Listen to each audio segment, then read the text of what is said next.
I welcome our staff and also Tamil department in charge of our school, Mrs. Erin Miss, to deliver Tamil speech about Independence Day. Assalamu alaikum wa rahmatullahi wa barakatuh. விழாவை சிறப்பிக்க வந்திருக்கும் சிறப்பு விருந்தினர் அவர்களுக்கும் நம் பள்ளியின் தாளாளர் அவர்களுக்கும் நம் பள்ளியின் மிகப்பெரிய தூண் மற்றும் கல்வி வழிகாட்டி அவர்களுக்கும் நமது தலைமை ஆசிரியர் அவர்களுக்கும் என்னுடன் பணியாற்றும் ஆசிரியர்களுக்கும் எனது அன்பான மாணவ செல்வங்களுக்கும் மற்றும் பெற்றோர்களுக்கும் என் இனிய 78வது சுதந்திர தின நல்வாழ்த்துக்களை தெரிவித்துக் கொண்டு என் உரையை தொடங்குகிறேன்.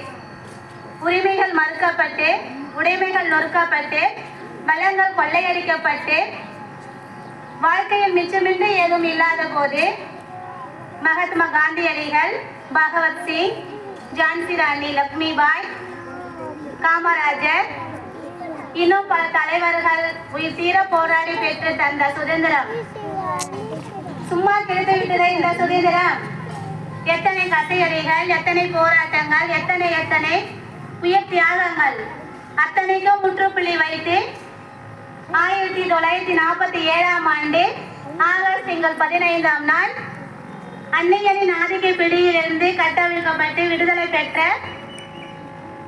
நாள் இந்த சுதந்திர நாள். இதனை நினைவு கூறும் வகையில் நம் பாரத பிரதமர் அவர்கள் சென்னையில்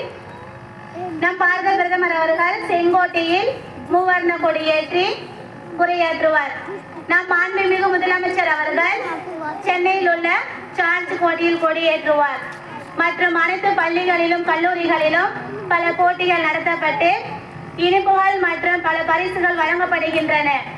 தீபகற்ப நாடான நம் இந்திய திருநாட்டில் சுதந்திரம் என்ற காற்றை சுவாசிக்க செய்தனர் நம் முன்னோர்கள்.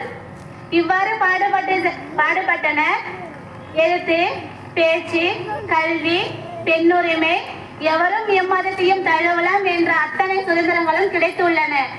ஆனாலும் இன்று அத்தனை சுதந்திரங்களும் ஒரு சில இடங்களில் கேள்விக்குறியாகவே இருக்கிறது. நம் முன்னோர்களின் கனவுகள் நனவாக நேர்மையான, உண்மையான, லஞ்சமற்ற சுதந்திரமான இந்தியாவை உருவாக்குவோம். பெற்ற சுதந்திரத்தை பேணி காப்போம் என்று கூறி விடைபெறுகிறேன். Thank you miss.